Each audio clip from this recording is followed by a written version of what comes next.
जय माता दी दोस्तों। ओम नमः शिवाय। आप सभी का बहुत बहुत स्वागत है। आज हम सभी भगवान जगन्नाथ की कथा सुनेंगे, जो कि बहुत पुण्यमयी कथा है। आप सभी इस कथा को पूरा ज़रूर सुनिएगा। तो आइए प्रभु जगन्नाथ की कृपा से कथा को प्रारंभ करते हैं। बोलिए जगन्नाथ महाप्रभु की जय हो। स्कंद पुराण के अनुसार सतयुग में अवंती यानी उज्जैन नगरी में इंद्रद्युम्न नामक राजा राज्य करते थे। उनकी रानी का नाम मुंडीचा था। निसंतान होने पर भी वह इसे भगवान की कृपा मानते थे और उनके हृदय में भगवान के साक्षात दर्शन की प्रबल इच्छा थी। अपने महल के अतिथि गृह में तीर्थ यात्रियों के आदर सत्कार के दौरान उन्हें श्री विग्रह नील माधव के बारे में पता चला, जिनके दर्शन से इस दुखमय संसार से मुक्ति हो जाती है। यह सुनकर राजा के मन में नील माधव के दर्शन की तीव्र उत्कंठा जाग उठी और वह राजा अपने पुरोहित विद्वान पुत्र विद्यापति एवं अन्य कर्मचारियों और सेनापतियों को विभिन्न दिशाओं में जाकर श्री विग्रह नील माधव को ढूंढने का आदेश दिया एवं 3 माह में लौटने को कहा। 3 माह पश्चात विद्यापति को छोड़कर सभी कर्मचारी सेनापति असफल होकर लौट आए। उधर विद्यापति नील माधव के श्री विग्रह को ढूंढने हेतु निरंतर भ्रमण करने के दौरान एक समृद्धशाली गांव के प्रधान विश्ववासु के यहाँ बतौर अतिथि ठहरे थे, जहाँ उनकी पुत्री ललिता ने उनकी देखभाल की और दोनों में प्रेम हुआ एवं विद्यापति का विवाह ललिता के साथ संपन्न हो गया। विश्ववासु प्रतिदिन बाहर से लौटते तो उनकी देह से अद्भुत सुगंध आती थी। विद्यापति ने इस बारे में ललिता से पूछा तो उसने कहा कि पिताजी ने यह रहस्य किसी से भी बताने से मना किया है। विद्यापति ने कहा कि पत्नी को पति से कोई बात छिपानी नहीं चाहिए। तब ललिता ने बताया कि उनके पिता नील माधव की पूजा करने जाते हैं। विद्यापति ने भी नील माधव के दर्शन की अभिलाषा व्यक्त की। तब ललिता ने पिता विश्ववासु से अपने पति को साथ ले जाने की मंशा व्यक्त की और ना ले जाने पर प्राण त्यागने की बात कही। परंतु विश्ववासु को चिंता थी कि अनधिकारी व्यक्ति को वहां ले जाने पर कहीं नील माधव अप्रकट हो गई तो मैं अपने आप को कैसे क्षमा कर पाऊंगा। एक और पुत्री का स्नेह था तो दूसरी ओर नील माधव के भावी विरह की आशंका। परंतु उन्होंने पुत्री से कहा कि उसके पति को वह साथ अवश्य ले जाएंगी, परंतु उनकी आंखों पर काली पट्टी बांधकर एवं मंदिर पहुंचने पर ही हटाएंगे, जिससे कि वह नील माधव के दर्शन कर सके। पुनः पट्टी बांध दूंगा जिससे उन्हें वह स्थान जानने में ना आए।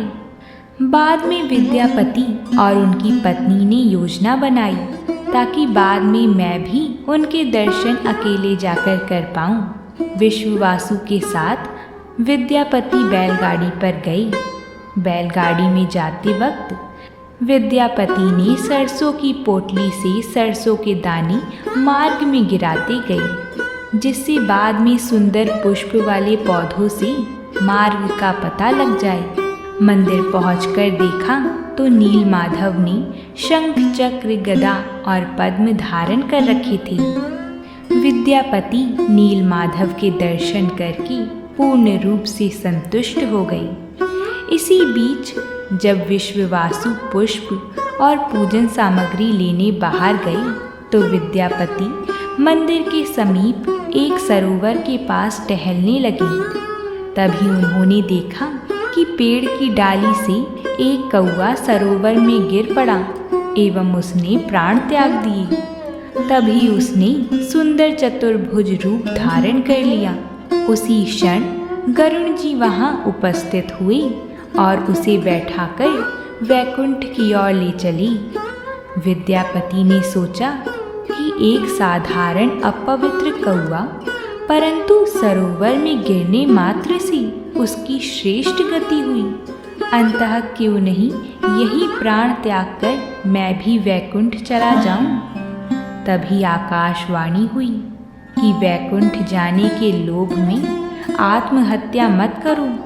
तुम्हें जगत के हित के लिए अनेक महत्वपूर्ण सेवाएं करनी हैं एवं शीघ्र ही महाराज इंद्रद्युम्न के पास जाकर उन्हें नीलमाधव के यहाँ होने की सूचना दो।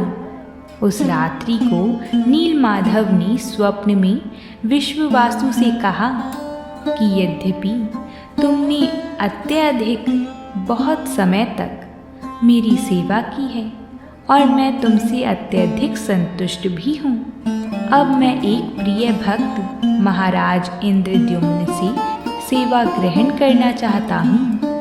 विश्ववासु अत्यंत विचलित होकर उनसे दूर होने की कल्पना से ही परेशान हो उठे। इधर विद्यापति ने भी अवंती नगरी जाने की बात उठाई तो विश्ववासु ने विद्यापति को अपने कक्ष में ही बंदी बना लिया, परंतु पुत्री के कहने पर मुक्त होकर वह अवंती की ओर प्रस्थान कर गई एवं महाराज को सूचित किया। इधर महाराज इंद्रद्युम्न ने सेना प्रजा के साथ सरसों के पौधों से निर्मित पथ के माध्यम से नीलमाधव मंदिर पहुंची, परंतु वहां देखा कि मंदिर में नीलमाधव नहीं थे। राजा ने सोचा कि विश्ववासु ने उन्हें गांव में छिपा दिया होगा। राजा ने विश्ववासु सहित सभी लोगों को बंदी बना लिया और निराश होकर प्राण त्यागने का प्रण लिया। साथ ही स्मरण कर नीलमाधव को पुकारने लगी। इतने में आकाशवाणी हुई कि राजन, सारे लोगों को छोड़ दो। मैं इस जगत में नीलमाधव के रूप में तुम्हें दर्शन नहीं दूंगा, किंतु मैं जगन्नाथ, बलदेव, सुभद्रा और सुदर्शन चक्र के रूप में प्रकट होऊंगा। तुम सभी महासागर के निकट बंकिम मुहाना के समीप प्रतीक्षा करो। मैं लकड़ी के रूप में स्वयं भगवान वहाँ सागर में आऊँगा। मैं एक विशाल सुगंधित लाल वृक्ष की लकड़ी के रूप में प्रकट होऊंगा। उस पर शंख, चक्र, गदा और पद्म चिन्ह होंगे। उस दारू ब्रह्मा को वहाँ से निकालकर तुम उससे 4 विग्रह बनवाकर मंदिर में स्थापित कर पूजा अर्चना करना। राजा ने वहाँ विग्रहों की स्थापना हेतु विशाल मंदिर का निर्माण करवाया और ब्रह्मा जी के हाथों प्रतिष्ठित करवाने का विचार किया। समुद्र में लाल वृक्ष का तना दिखाई देने पर उसे सैनिकों और हाथियों की सहायता से बाहर निकालने का प्रयास किया गया, लेकिन वह सभी असमर्थ रहे। तभी एक और आकाशवाणी हुई कि मेरे पुराने सेवक विश्ववासु, पुत्री ललिता और उनके दामाद विद्यापति को बुलाकर मुझे स्वर्ण रथ में ले जाओ। उसके बाद एक ओर से विश्ववासु, दूसरी ओर से ललिता एवं विद्यापति ने सहजता से उसे बाहर निकाला एवं स्वर्ण रथ पर रख दिया।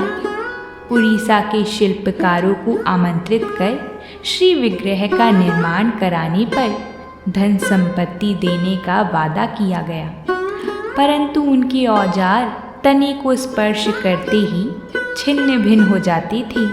तब एक वृद्ध और सुंदर महाराणा नामक एक ब्राह्मण ने विग्रह निर्माण की जिम्मेदारी ली कि 21 दिनों तक इस भवन का द्वार मेरे कार्य करने तक बंद रहेगा।